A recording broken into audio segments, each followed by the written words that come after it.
Hey guys, so I talked all about meeting Bridget Kemmerer in the last video, and I figured I would give an overview of the Defy the Night, Defend the Dawn, Destroy the Day trilogy. So, Defy the Night introduces us to Tessa and Wes, who are outlaws, and they are trying to gather up moonflower petals so that they can make this medicine that is supposed to be curing a sickness that has fallen over the kingdom of Kandala. Now, partway through the book, I think it's about 60 pages in, something like that, there is something of an uprising, and these other rebels are captured by the king and the king's justice and attempted to be punished. They don't all get punished. Some of them escape. And there are more night patrol people going around the town and stuff. So Tessa and Wes, they meet up, and Wes says, look, I think we should put things on hold for a little while. It's too dangerous to go out tonight. You know, neither one of us wants to get caught. And Tessa says, no, we have to keep going. It's even more important now. We should be on the front lines of the revolution, going against the king and the king's justice. We shouldn't be hiding in the shadows. So Wes says, all right, let me go. I'll get the stuff. You know I'm the better climber. I'll be back in an hour. He's not back. And Tessa sees that, or Tessa hears rather, that there was someone caught in the night. So she, it's dawn at this point. She runs to the palace and sees a body strung up there. And that body is wearing Wes's clothes. And so she is devastated because it's apparent from the first page that she's in love with Wes. And she goes to work. She works in it's sort of an apothecary shop. She's the one with Wes who was always in charge of actually making the medicines. And a lot of times he would get the moonflower petals for her. Well, she goes to work and she accidentally screws up this one thing in the apothecary shop that she was working on. And she realizes it and she sweeps it up, and then she just puts it into a bag in her pocket because she realizes that the mixture that she was doing up is poisonous. And if she could sneak into the palace, she could conceivably give it to the king and kill him. So she sneaks into the palace, but she's caught. And the king's justice is named Korik, and Korik says, take her to my room. He'll question her there and everything. So she is blindfolded, she's tied up, she's terrified, and all of a sudden she hears Wes's voice. She is so surprised and comforted and just, crying tears of happiness at first, hearing his voice again. And then he takes the blindfold off of her, and she sees that it's Prince Korik.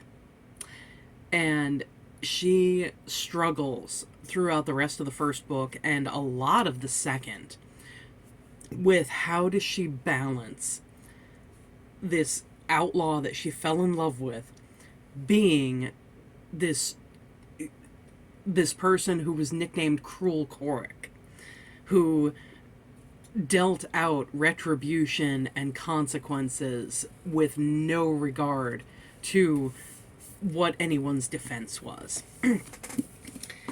So we don't find out a lot about the Moonflower in the first book.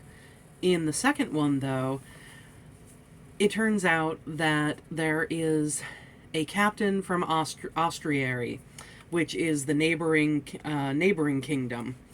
He comes to them and says, I need steel. You guys need moonflowers. We can do a trade.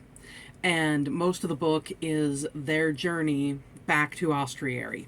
Harriston the king stays back.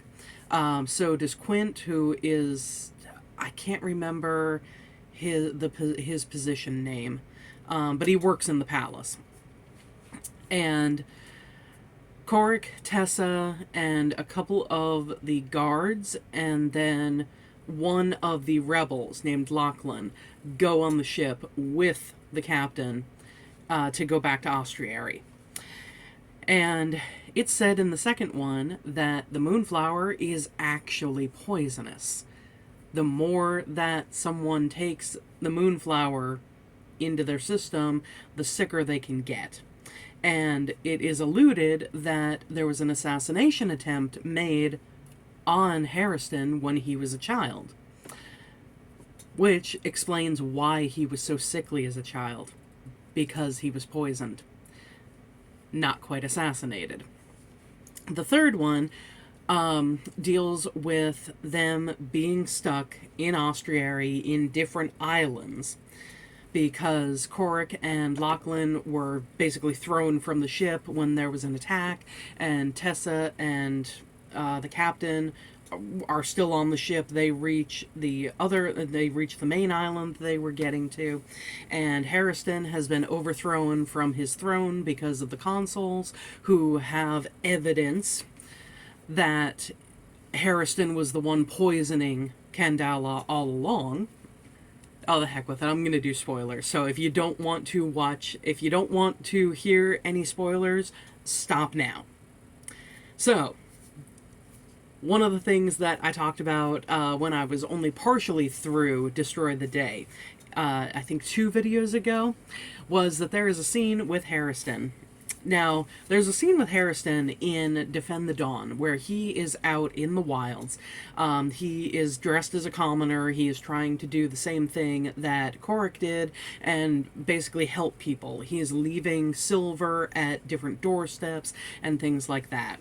And there is a point where he is almost caught by the night patrol and not recognized as the king. And this guy comes up and he helps him. You know, he gets him out of there. And unfortunately, that guy is killed by a crossbow. But before that, it's obvious the guy is flirting with him. And Harriston is receptive to that.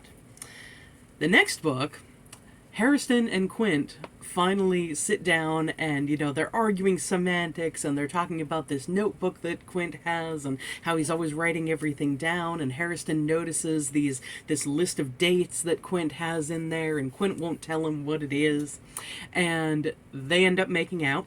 They end up sleeping together that night. And I loved it. Like, I had no clue. Like, on Saturday when I saw Bridget Kemmerer, one of the things that I asked her was if she always knew that Harriston and Quint were going to get together. And she said, yeah, right from the start. She absolutely knew it. She said that there were subtle hints in Defy the Night, and way more subtle than I picked up on. I actually liked the idea. In Defend the Dawn, when Harriston is doing his own outlaw thing, there's this girl named Violet who helps him. And I kind of liked the idea of Harriston and Violet getting together. And then I read Destroy the Day, and it turns out that Violet is 13, so it's like, no, let's not have 20-odd-year-old Harriston get together with 13-year-old Violet.